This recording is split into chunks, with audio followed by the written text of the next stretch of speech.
My name is Bryant. I'm 17 years old, and I've been lucky enough to live not only in different parts of the United States, but Europe as well. My father played professional basketball. He played for the Philadelphia 76ers, the Houston Rockets, and the San Diego Clippers.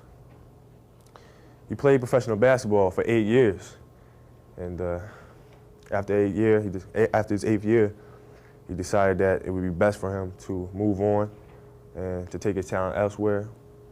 So we packed our bags and moved to Italy, where he played professional basketball again for 8 years. At the time, I was only 6 years old, and I was pretty much clueless about the whole situation.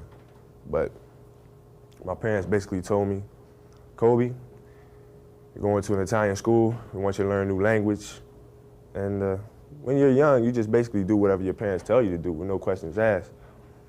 So I said, fine, I'm gonna learn this new language, which I did. I can speak Italian fluently. And I met a lot of new faces, a lot of interesting people, and Italy became my home. My heart is there, and my heart will always be there. So it's very hard. My father told us that he's retiring from the game of basketball and that it was time for us to come back to America. I didn't want to come back, and my sisters didn't want to come back.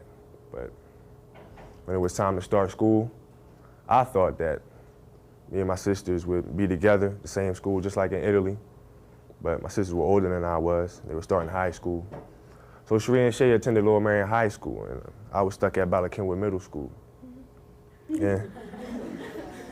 It was very hard getting adjusted, simply because I had a lot of trouble understanding English and the slang. But one thing I had in common with some of my other students and classmates was basketball.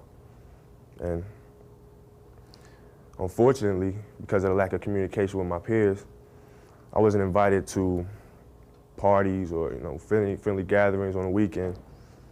So on Fridays and Saturdays, I would go to my rec room with my basketball and basically dribble myself to sleep.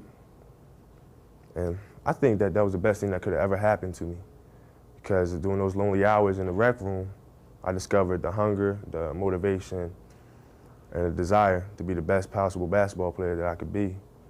And here I am today, giving an oral presentation in English class, not only in front of Mr. Rigby's camera, but the camera of Prism and ESPN.